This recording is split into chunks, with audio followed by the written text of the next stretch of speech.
and welcome to Living English. In our previous episode, Anne discovered that her brother worked at the market. Sarah's brother Steve recognized the photo because he goes to the market to buy fruit. Today, Anne, Steve and Sarah go to the market to look for Anne's brother David.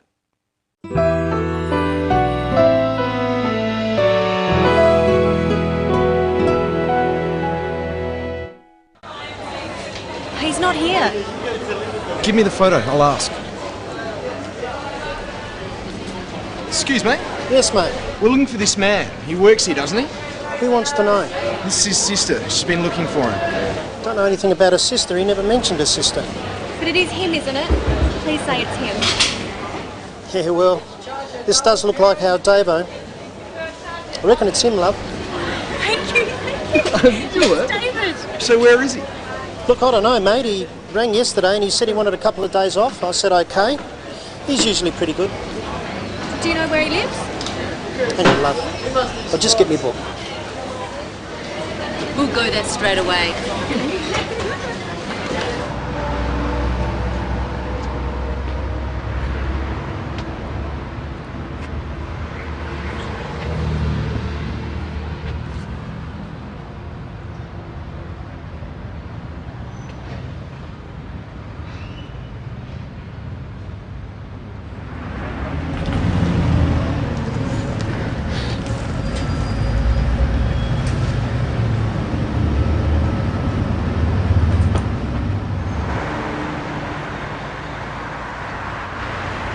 Straight ahead? Yes. No, left at the next lights. How far is it? Not far. Keep going along this road until you get to a roundabout.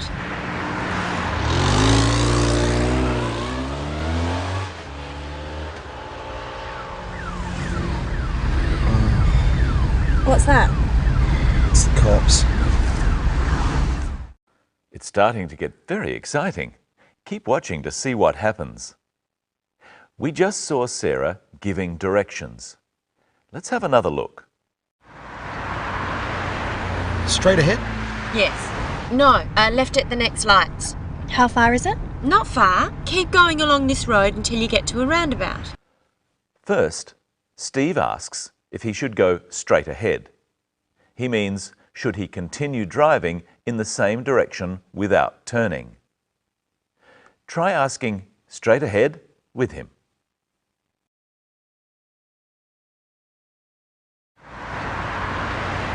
Straight ahead? At first, Sarah is not sure which way to go, but then tells Steve where to turn. Listen. Yes. No, left at the next lights. She tells Steve to turn left at the next lights. She doesn't actually say turn, she wants to give the directions quickly. A car can't go straight ahead left. It can only turn left. So she doesn't have to say turn, she just says left. Where left and right are depends on which way you are facing.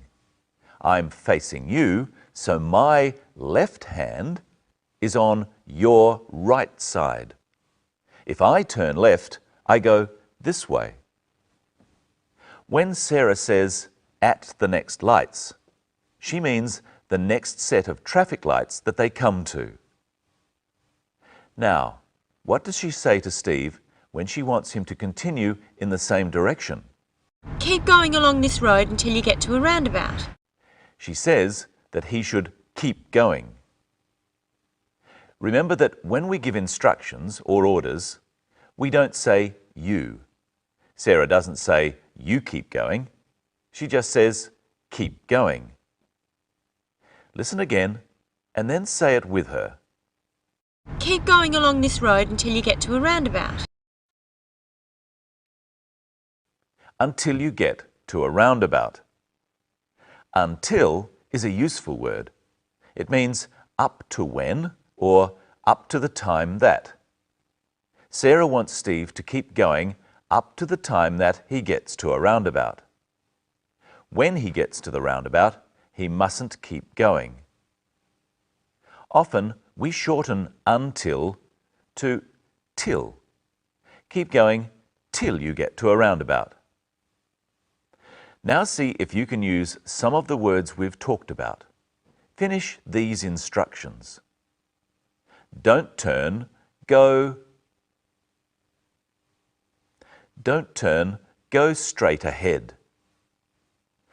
Turn right and keep going, you get to the next lights. Turn right and keep going until you get to the next lights.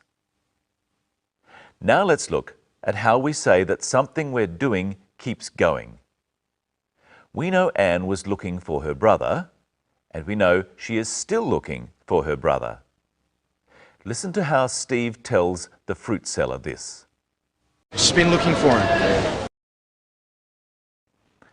She's been looking for him. This is short for she has been looking for him. We've looked at this before on Living English. It's called the present perfect continuous tense. We use it for things done in the past and which we continue to do now. I have been presenting Living English for a while, and I hope you have been watching. We use have or has with been and the ing form of a verb to form this tense. Let's practice. I'll give you a verb and the sentence. Dance. I for hours. I have been dancing for hours. Drive. He all day. He has been driving all day. Usually we shorten this to he's been driving all day. Use the short form here. Write. She for years. She's been writing for years.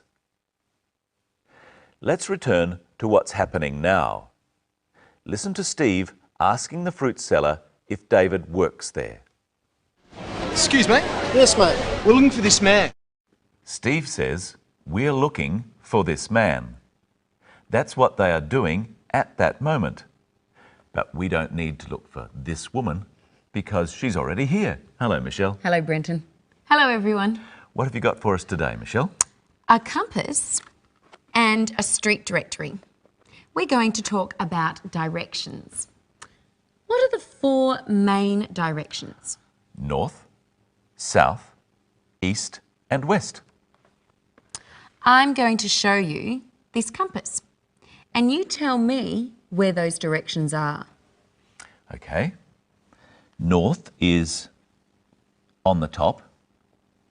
East is on the right. West is on the left. And south is on the bottom. We use the same directions on a map when it is facing you. Tell me, what direction is the top of the page? North. What direction is the bottom of the page? South. What direction is the right of the page? East. And the left? West. Here's the market. Let's say you wanted to go up to the railway station. Which direction do you travel?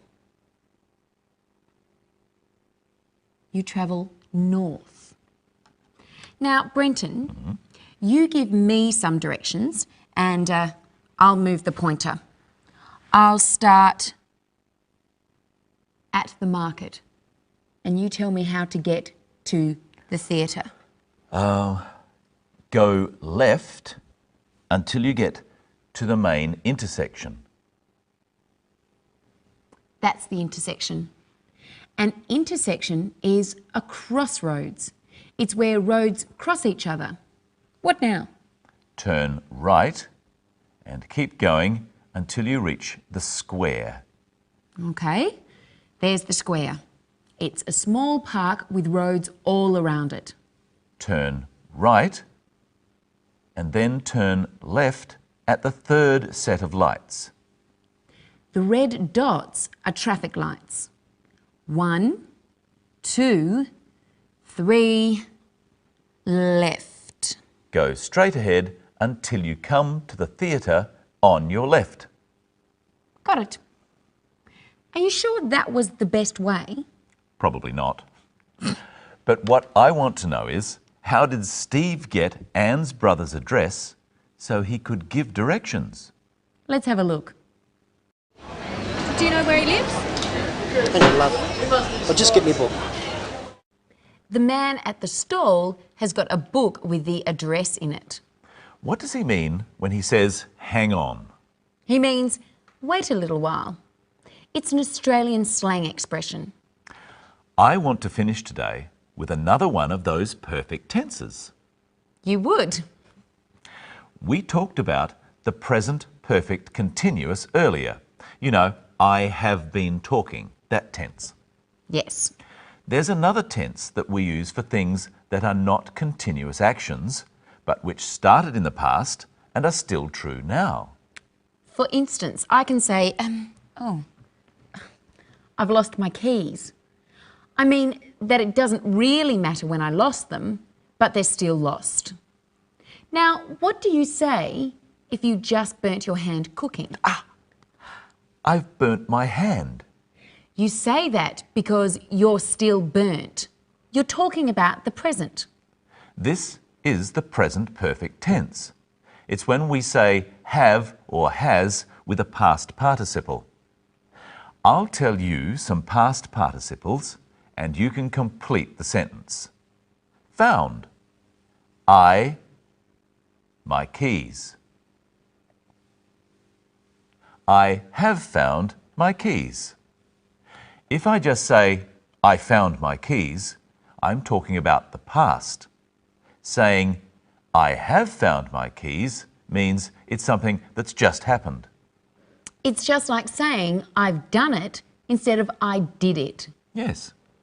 Let's do some more. Here's the past participle. Eaten. All the bread.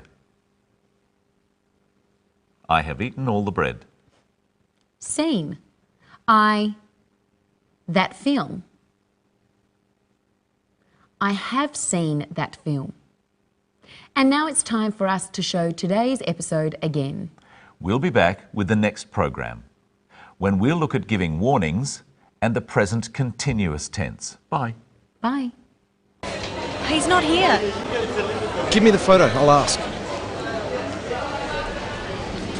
Excuse me, Yes, mate. we're looking for this man. He works here, doesn't he? Who wants to know? This is his sister. She's been looking for him. Don't know anything about her sister. He never mentioned her sister. But it is him, isn't it? Please say it's him. Yeah, well, this does look like our Davo. I reckon it's him, love. Thank you. Do it. David. So where is he? Look, I don't know, mate. He rang yesterday and he said he wanted a couple of days off. I said okay. He's usually pretty good. Do you know where he lives? Hang on, love. I'll just get me book. We'll go there straight away.